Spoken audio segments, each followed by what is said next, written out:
No, look, can I just say, first of all, how pleased I am to be here in Galway at Seafest. This is the third year, as you know. We started off with sort of humble beginnings in Dublin Castle because we weren't quite sure whether the marine community would come together to focus on what was possible in terms of really exploring and developing and delivering the maritime potential of our country that has this extraordinary maritime resource. We moved from there to Cork, and we had about 14,000 people visited Seafest last year. And now in Galway, it's even bigger again.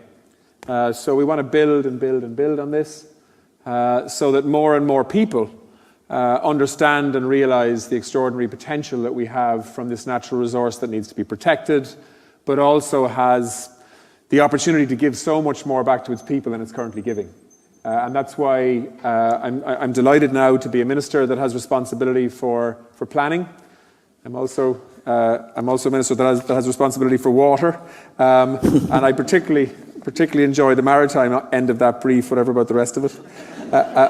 And I just wanted to say a few things about marine spatial planning, just so people know who's doing what and on what kind of time frame we're on. And then obviously I'd be delighted to answer any questions. But the marine spatial planning process brings together multiple users, as I'm sure you've been hearing, of the marine space to make informed and coordinated decisions about how to use marine resources in a sustainable way through the production of a comprehensive plan. Harnessing Our Ocean Wealth, which is our integrated marine plan, recognises that managing our ocean wealth requires an overarching national maritime spatial plan undermined by an efficient and robust planning and licensing framework. Such an approach will provide a governance structure and blueprint for national, regional and local planning of our ocean resources. I believe that implementing the MSP will provide competitive advantage in our marine sectors, help realise the full benefit of our ocean wealth and assist with managing our resources effectively and sustainably. And ultimately that's what this is about. We have been trying to do that through zoning and planning on land for many years. And it's extraordinary really that we haven't done it with our ocean resources until now. For this reason, the Marine Coordination Group, under the chairmanship now of Michael Creed, established the Enablers Task Force to examine the development of a marine spatial plan framework for Ireland, and the task force report was represented at last year's conference, or was presented, I should say, at last year's conference. In the interim, a number of other reports and research studies have been produced which have further informed discussions about the implementation of MSP, including a research study commissioned by the EPA and carried out by the Dublin Institute of Technology, which has recently been published. The following summarises some of the headline recommendations from the various reports. A lead department should be responsible at a national level for marine spatial policy and legislation. That'll be my department. The National Maritime Spatial Plan should cover Ireland's marine waters to a broad strategic level, with more detailed plans being prepared subsequently at a sub-national level where required.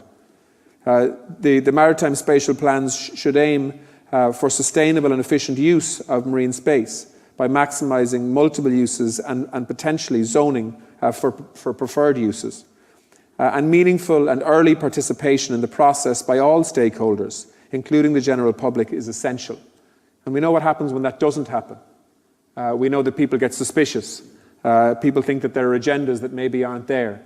And then we get a whole frustrated process around confusion, lack of understanding, and ultimately objection, and in many cases, prevention of projects that would otherwise have gone ahead. As a first step, in January this year, the government approved the designation of my department with lead responsibility for the implementation of the MSP, including development of the necessary legal and policy framework, and the supporting role of the Marine Institute in terms of technical and scientific analysis really will underpin this process. I'm delighted to see Peter Heffernan and the team here in the front row. In parallel with work ongoing at the national level, and an EU directive establishing a framework for the MSP was adopted in 2014. The directive obliges all coastal member states to transpose the directive by September 2016 and to establish marine spatial plans by 2021. I'm pleased to announce today that I have signed regulations this week to transpose the directive into national law, and the regulations establish the necessary legal authority and broad framework to implement the MSP in Ireland. Transposition is being affected by regulations at this time to satisfy the directive's deadline. However, it's anticipated that further underpinning of MSP in primary legislation will be required at a later stage, and we will prioritise that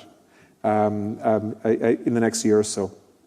On the next steps, in addition to preparing regulations to transpose the directive, my department has begun preparing for implementation of the MSP.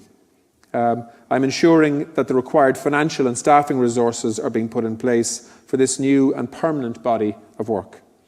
A detailed service level agreement will be concluded between my department and the Marine Institute, establishing the parameters for the scientific and technical support services to be provided by the Institute in support of the overall process. The MSP directive obliges Member States to secure public participation at an early stage in the process. Accordingly, my department will carry out a wide public engagement process as a preparatory first step towards informing the implementation of the plan.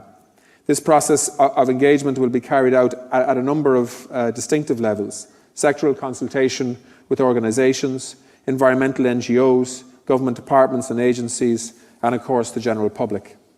It is planned to hold a series of consultations at regional coastal locations this autumn.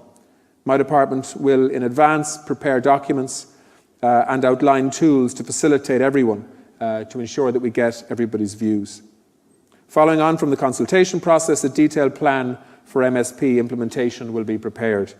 And I know there's plenty of people in this room who've been waiting for this for quite some time.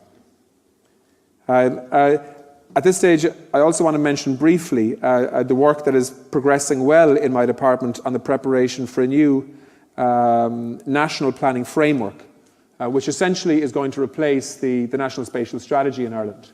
That, in my view, is arguably the most significant piece of work, actually, that this government will do. We are essentially going to be drawing up the rules and priorities around what Ireland might look like in 10 and 20 and 30 and 50 years' time. Where are people going to live? How are they going to move around? And for the first time, we are going to integrate our marine resource in that planning to ensure that we actually have maritime consideration as part of our national planning framework in terms of the developments of our cities and towns and industries and job creation and recreation and resource allocation and so on. And I think that that is a hugely exciting opportunity for the marine sector to really be factored into mainstream thinking and planning and designing of, again, what Ireland might look like in the future. If we had done this, for example, 20 years ago, we probably wouldn't have seen the 1 million people who have been added to our population over that period, largely just locating in and around the donut around our capital city and filling up the counties of Kildare, of Meath, and so on.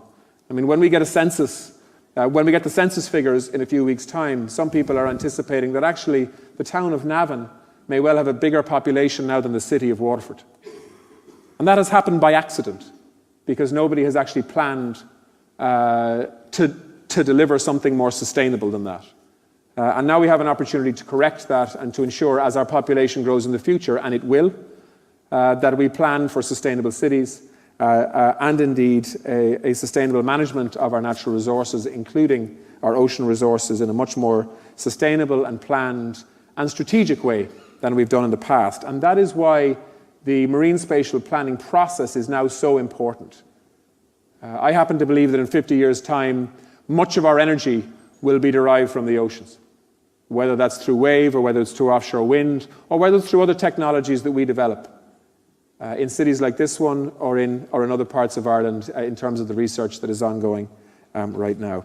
The one other thing I would like to mention, because I know we're under some time pressure, is in relation to marine litter. And I hope there's been some discussions on that here. It's a big priority for the current Commissioner for the Marine, who's also the Commissioner for the Environment, which is just as well for me, because I've got to know him in his marine brief, and now I need to get to know him from an environmental perspective. But there is a big initiative at the moment at a European level around responding to the challenges of marine litter. And I would like Ireland to be the leading country in the world in terms of responding and giving leadership on that issue.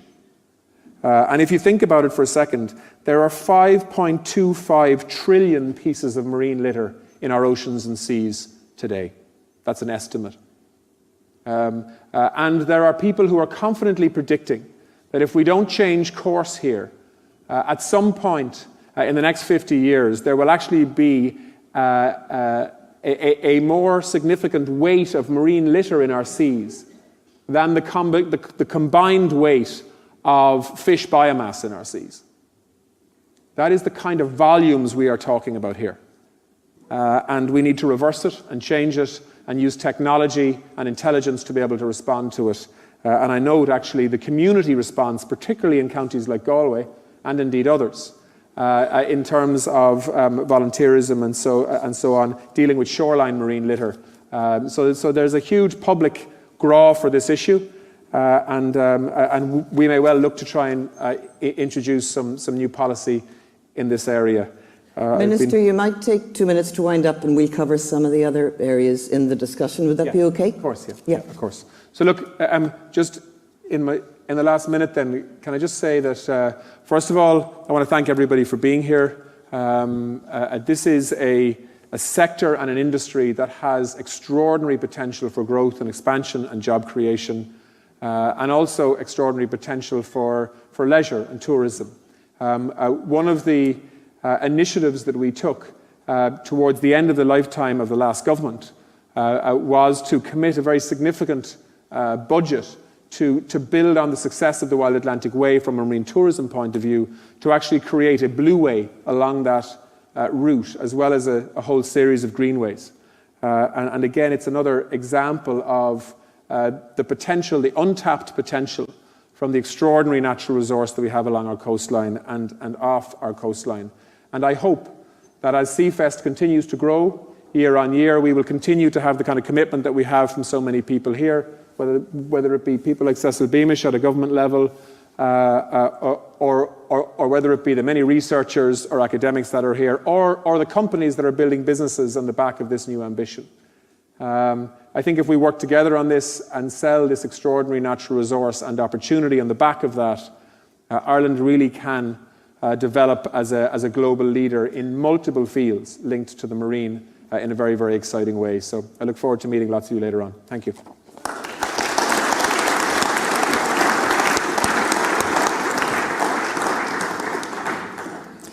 Thanks very much, Minister Coveney, and people would know about your commitment to the marine.